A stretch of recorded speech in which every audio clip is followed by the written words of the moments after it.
Welcome to Make It Last, helping you keep your legal ducks in a row and your nest egg secure, with your host, Victor Medina, an estate planning and elder law attorney and certified financial planner.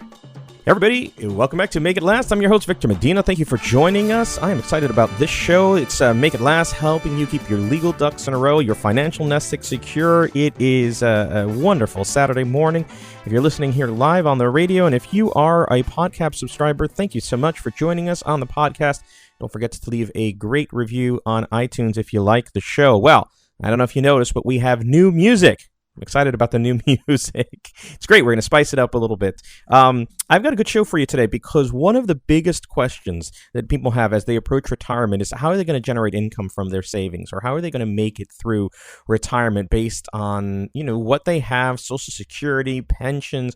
We get income from different sources. Well, how do we generate income from our assets, the things that we've saved? And I'm going to share with you some more academic research on here. So much of the financial news that is out there is geared towards selling you a particular product. And you that have been listening to this long enough understand that we're not about that. We're not about any particular product in order to help you get through retirement. So I'm going to go with the research that suggests that there are some theories about how to get retirement income going and what they are. And from that, I'll give you what we believe when we help clients, so that you understand that there is an opinion that we hold out of those three. But it's going to be a really interesting show. I think it's the first time that many of you are going to get an opportunity to hear about this kind of stuff.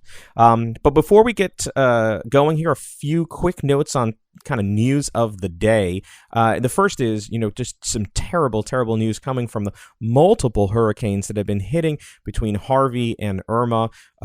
Just devastating results on that. And of course, our hearts go out to those folks.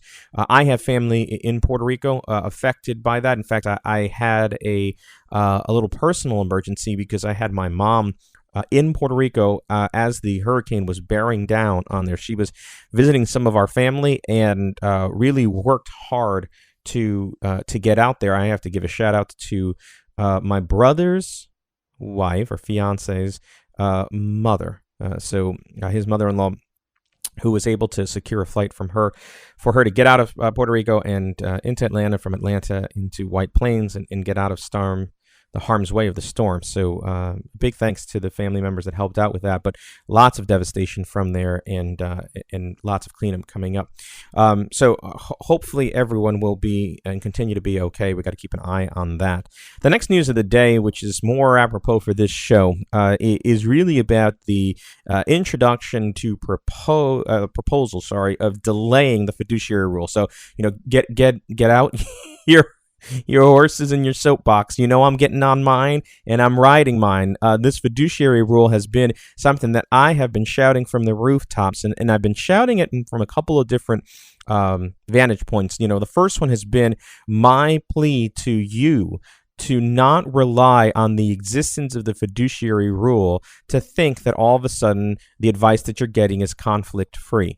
All of the rules that are currently in place suggest that that's not the case. So if we need a reminder on that, because either you're joining us new on this show or you've forgotten the 16 other times that I've talked about this, the fiduciary rule is imperfect in its ability, or its goal, to kind of help you protect assets from conflicted advice. And one of those things is on the basis of it only applies to your retirement money. So anything outside of your IRA, your 401k, 403b, that's not really covered by the new fiduciary rule, because the fiduciary rule was promulgated under the rules of ERISA, which is where we do our retirement stuff. So you have savings after the fact. They can absolutely sell you a bad product and investment. And it doesn't sound like sales. I mean, these individuals are very well rehearsed, practiced. In fact, dare I say, coached on how to sell you on terrible investments. And so if you have after-tax money savings that you have, they can absolutely offer that to you and do. We still see people owning real estate investment trust REITs and unit investment trusts and just some terrible investments that pay a lot in commission. So if you want to go and check whether or not you've been sold one of these bill of goods, go ahead and check your statement. If you see anything that says UIT or REIT, or if you have a variable annuity, most of the time those were sold to you because they generate a lot of commissions for the person that was recommending them, and they didn't have to disclose that to you. And in fact, they didn't have to put you in the best thing possible. They still don't with the fiduciary rule. So the first problem is that it doesn't cover everything. And then here we get to the next news of the day, which is that the Department of Labor under the new administration has suggested a proposal. It's not enacted yet, but it is on the path to be enacted. There's a whole kind of administrative law thing that needs to happen, administrative procedures,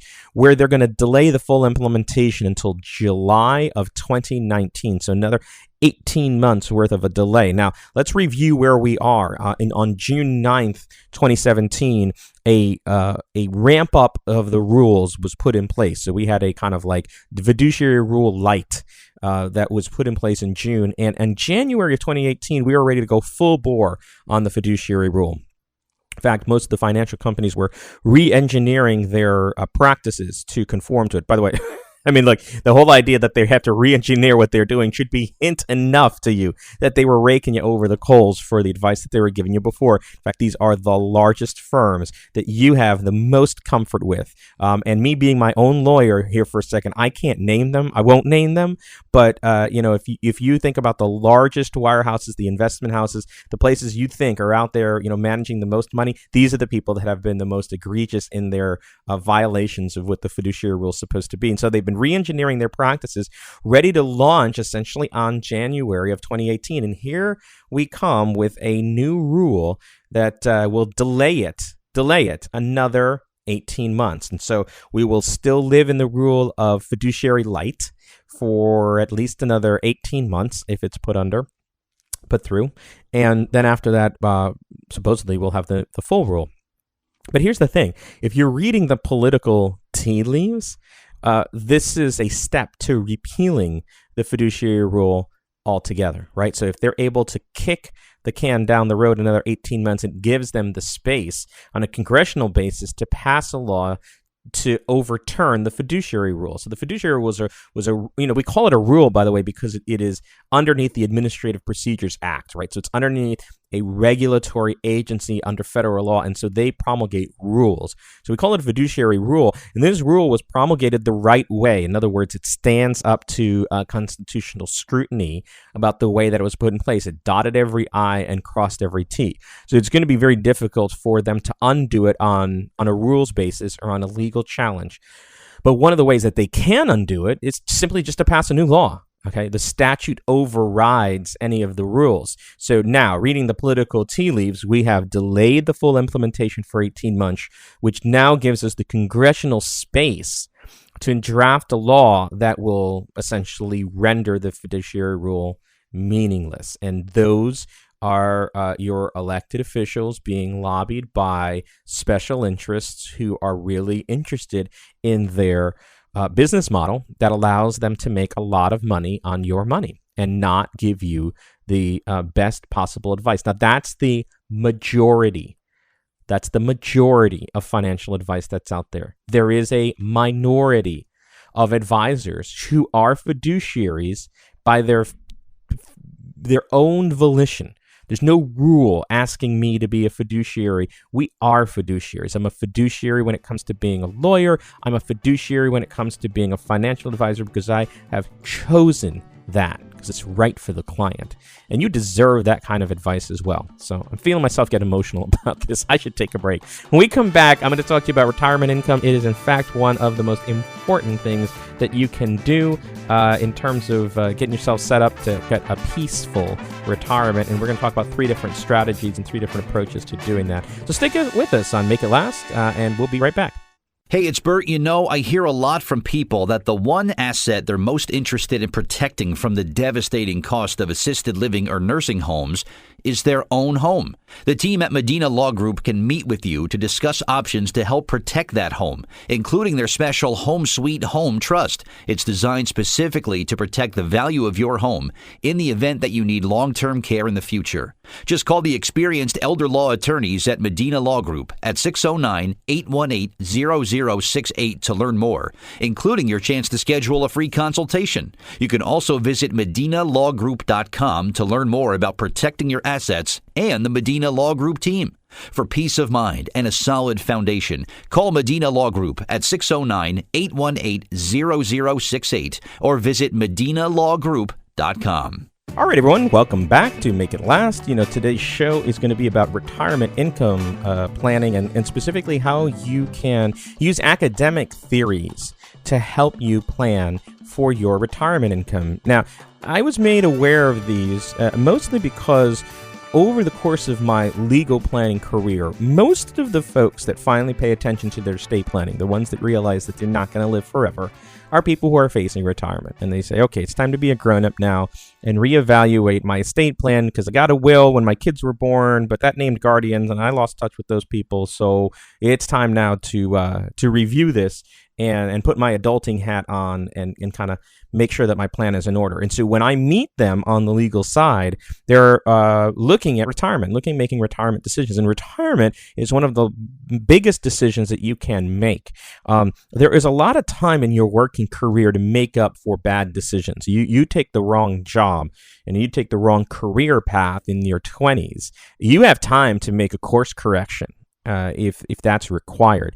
If you don't save in the beginning part of your career a little bit so that it grows very large and we get that whole concept of compounding interest, you can save a larger portion of your money when you get older and try to make up for that. So we've got time. I often link it to getting a bad haircut. Your hair's going to grow back. You'll have an opportunity to fix it. But once we get to retirement, this is a huge, huge decision. Every decision that you make is largely one you can't come back from. So if you're going to decide to take Social Security, when you elect to do that, there's a very small window to change your mind. If you're going to elect a pension benefit based on having worked a certain number of years for a company that offers a pension, it's going to be very difficult to make a different decision later. And similarly, your decision on how you are going to spend your assets in retirement and what you're going to use for income is, again, something that it's very hard to come back from. So you can't go back to work. Most of us cannot go back to work in retirement, and certainly not making the most that we were making, at the height of our career. So thinking about in terms of retirement income, it's important to understand sort of the academic research around different retirement income theories. And I was made aware of it first on the legal side. And then, as you all know, I got my certified financial professional or my CFP credentials. So I'm a CFP now. And I just completed a course for retirement income planning. Now, I'll tell you just briefly that this course is meant to be completed over the course of a year. They hope that you would do it in a year. I registered for it on August 10th, and I took the third and final test on September 5th. So I got it done in less than 30 days. And I think one of the reasons why I was able to complete it so quickly is in large part because this is the stuff that I've been dealing with for a while with clients. The concepts were not... I kind of did self-education on it. I was already thinking about how best to counsel clients in retirement, and so it was pretty easy to get the RICP, which is one of the designations that even the Wall Street Journal, Money Magazine, some of these other places are saying you should look for in an advisor who is advising you in retirement. There's probably 3 or 4 that are good ones. RMA, you can get the CPRC, a certified chartered professional retirement counselor. The RMA is a retirement management analyst. And then the one that I got is the RICP, which is a retirement income certified professional. So those are good ones to have as sort of like graduate school education on top of the CFP. I think you start with the CFP and then you add to that as necessary. So as I was going through the course, we came across 3 different strategies that are ones that are commonly discussed as retirement income. And I want to go over them, I kind of want to outline them for you in the beginning, then go dive a little deeper in there, and then tell you the ones that we believe are the appropriate ones for clients. Now, and I don't think that I'm going to go over 3, and I think that there are 2 that probably make the most sense in different circumstances. The one that most people do, I think, is the least effective for it. for the planning. The one that is most commonly done is called sort of a systematic withdrawal or safe withdrawal. Now, this comes off of research that was conducted that said that you can take up to 4% out of your retirement assets on an annual basis, and that constitutes safe withdrawal. So with systematic withdrawal, 4%, kind of adjusted for inflation. Now, what most people don't know is first that research was arrived at, the conclusion was trying to figure out the withdrawal strategy that could avoid the worst possible scenario. So what you're looking at is not maximizing retirement income, but sort of maximizing the chances that you won't have some failure in it. The second thing is that strategy is not inclusive of fees for investing, and there are always fees involved in investing, and not inclusive of taxes. So they just looked at academic numbers saying, here's starting value, here's ending value. We will use historical data to model out what we think are the best withdrawal strategies for that, and we arrived at that number 4%. Now, reason why that doesn't often work is that number becomes independent of need or spending utility. So if you just look and say, okay, I'm going to get 4%, you haven't quantified what your need is, and you haven't tied your retirement income or retirement income strategy to achieving any particular goals. You're just withdrawing that money out and then kind of acting like a child again instead of an adult and just saying, well, I guess my budget is whatever I have to spend here. And you're not being deliberate about it. And so you can have some failures from there, especially on this concept of sequence of returns. Now, I haven't spent a lot of time on the show about sequence of returns, and I'm going to try to do this now and kind of hit on it in future shows because it's an important topic. But the idea here is that when you go to withdraw money from your account, your decision to get out of investing will have a different impact based on what the portfolio value is. So what that means is that if you decide to withdraw money at the height of the market, that is a better position to be in than deciding to take money at kind of the valley or the downside of the market. And the reason for that is that for you to enjoy the best possible results of investing, you have to be in the market at the bottom portion of it to ride the upswing. And so if you need to get out when it's down, that is going to affect the sustainability of your investments. Now you say to yourself, well, that's okay, I get that. So I'll only withdraw money at the height. Well, there are a couple of problems with that. First, you don't know what the height is. No one does. Second, you may not have a choice as to the timing of when you need money and what the market's doing. So in retirement, while the academic theory says that holding long for 30 years is a good idea, at retirement, you may need to withdraw money in years 2, 3, 4, 5, 6, 7, 8. Well before the 30-year cycle off of that. So what if you have to withdraw that money on a down cycle? Well, turns out in those cases, could be ended up with not enough money. So that's the systematic withdrawal method. We don't advocate for it. We don't use that in our strategies with clients. And when we come back, I'm going to give you the two other theories that we do use and the ones that we think you should consider in planning with your financial professional. So stick with us with Make It Last, and we'll be right back telling you about retirement income planning. Hey folks, there are more than 500 different ways to claim your Social Security benefits, and most Americans will rely on their IRAs and 401ks to survive retirement. The pressure to make the right decisions at this stage of life can be enormous, as are the consequences for making a wrong decision.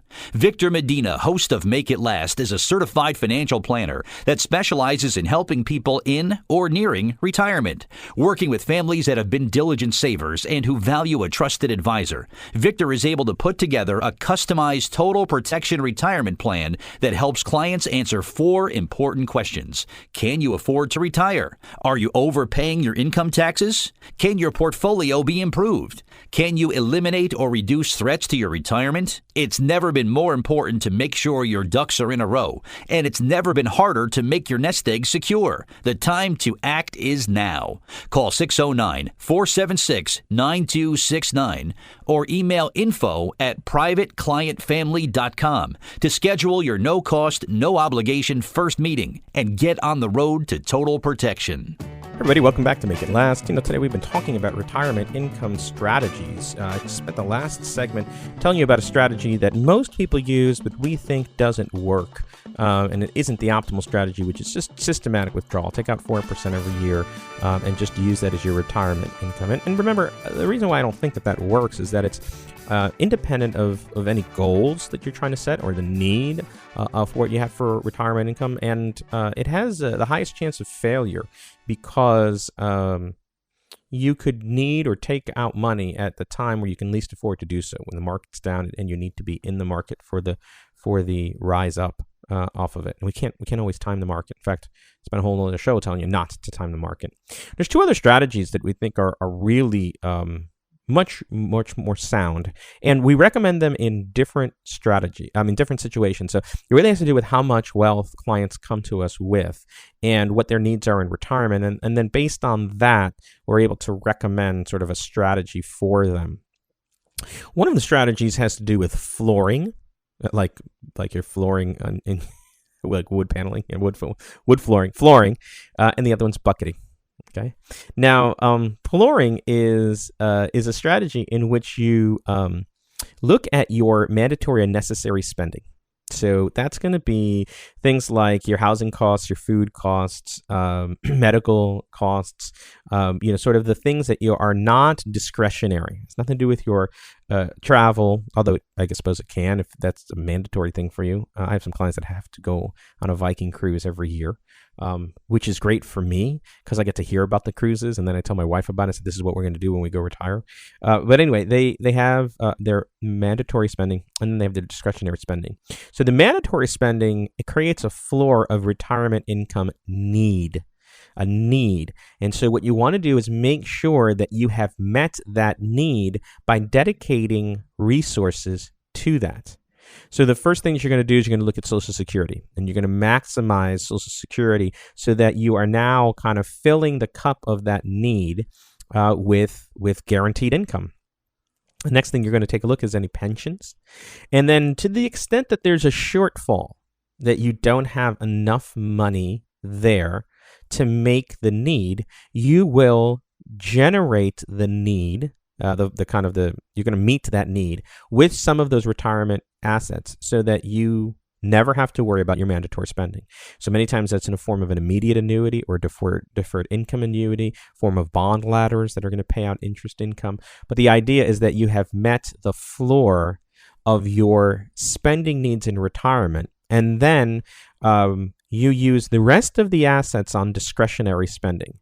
And those assets can be invested a little bit more aggressively, because if you have to tighten the belt on discretionary spending based on the market performance, you can always choose to do that and not worry that you're affecting your mandatory spending needs. So that flooring approach works well for people of what I would call average to high average wealth in retirement. What numbers are you looking at? It's hard to say because a lot people have different retirement income starting positions. My parents have a great floor on retirement because they were both teachers. And so they had very high pensions, and their floor is very high. And so that means that their investment assets, which they've entrusted to their dear son, can be invested a little more aggressively because they don't need that to make their monthly, yearly retirement spending needs. So we've got a flooring strategy for them, but their investment assets would be considered, I wouldn't say they were low, but really not kind of that average to high average. So it's really hard to peg it to a number. And it's often driven by your source of income from, other places. Okay. So that's for that strategy. The other strategy for people that are have got a little bit more money. And so I'm looking at people with about $1 million in retirement or more. You look at a different strategy called bucketing. And so you look at the bucketing strategy as 3 different time needs. Mostly it's 3 different time needs. And you allocate investments to each of those needs. So you might think about them in terms of short, medium or middle, and long term. Okay. Sure. On the short term are your 1 to 2 year cash needs, the things that you need in the very short term. And you're not looking at them as spending needs, but you're looking at them as availability of assets. The medium term is anywhere between the 2 and 5 years. And then the long term is anything over the 5 years. Now, you can allocate the investments so that they meet the needs of the kind of the bucketing strategy. So in the short term bucket, you're going to hold cash and you're going to hold 1 and 2 year returns for kind of bond funds and different things that are going to have a very short yield time. You're going to get your money back. And there are even funds that we recommend that are 1 and 2 year fund returns. Their sole goal is to sort of maximize 1 and 2 year returns. They're not going to be as high as investing kind of in the market and equities. They're not designed to, because what we need is liquidity. We need cash available. And so that's in the short term. In the medium term, this is the bucket that then refills the short term. So the 2 to 5 year horizon on that are in assets that are safe, that are meant to return principal and then some for that period, but which we can liquidate in the next 2 to 5 years and not be worried that we're out of the market for those assets because their whole goal is to fill the short-term bucket. And then we've got the long-term bucket, and the long-term bucket are anything over that 5 years whose horizon and the kind of diversity in the portfolio is really there to meet inflation hedges, as the cost of goods goes up over time, legacy needs. So we don't tie it to retirement spending in those cases. We let people look at the spending on their own, but we do tie them to time frames. Now, the reason why there's 2 different strategies for 2 different classes of wealth is because on the people with more modest needs, the flooring strategy is essential because they don't have flexibility on their they can't adjust it. What they have there is small enough that they're a little closer to the knife's edge, and so they need to guarantee that income going forward. When we look at people that are a little more wealth, those people can weather the ups and downs of retirement. And so if they have just their cash available for short term, they can choose to spend it or not, but they will always have enough cash to meet those needs in the short term. And they don't have to worry about market returns up and down. They don't need a flooring strategy. So we approach them 2 different ways, as I suggested. It depends on who comes in and what they look like. And there's also risk tolerance, right? Some people feel better sleeping at night, kind of knowing that they've got their guaranteed retirement income set up. And then other people aren't as concerned with that. So we have put in flooring strategies for people who have got higher wealth because it's what suits them and they're more comfortable with that in retirement. So 2 different strategies, flooring and bucketing. I urge you to go over these with your financial advisor. And if you don't have one, you can always reach out to us to see if we might be able to help, because these strategies are essential. They are product independent. I hope that would make that clear. This is not about, buying anything in particular. So no one should be selling you anything particular for retirement. So you need this, but you need the right strategy. You need the right academic research that suggests, that this is going to be successful. And those 2 are 2 favored for retirement income. So I hope this has been good for you. And I want to thank you for joining us on today's show. We're going to follow up on these kinds of topics going forward. I'm excited for the new exit music, so listen up for that. If you've got any questions for the show, go ahead and email them to feedback@makeitlastradio.com. And we'd love it if you navigate over to iTunes and leave a positive review over there, because Apple likes to rank the shows based on the number of positive reviews they have. So let's Make It Last on iTunes, Android, and share this with a friend. I think this is the kind of subject, this retirement income, that probably is a question in the minds of your friends and neighbors. And so this would be a great episode to send over to them, let them know that they can go to Make It Last and either go on the website or go on iTunes and pick up the show. All right, so thanks for joining us. We will catch you next week, next Saturday, for the next show on Make It Last, helping you keep your legal ducks in a row and your financial nest egg secure. The foregoing content reflects the opinions of Medina Law Group, LLC and Private Client Capital Group, LLC and is subject to change at any time without notice. Content provided herein is for informational purposes only and should not be used or construed as investment or legal advice or a recommendation regarding the purchase or sale of any security or to follow any legal strategy. There is no guarantee that the strategies, statements, opinions, or forecasts provided herein will prove to be correct. Past performance is not a guarantee of future results. Indices are not available for direct investment. Any investor who attempts to mimic the performance of an index would incur fees and expenses, which would reduce returns. All investing involves risk, including the potential for loss of principal. There's no guarantee that any investment plan or strategy will be successful. We recommend that you consult with a professional dedicated to your needs.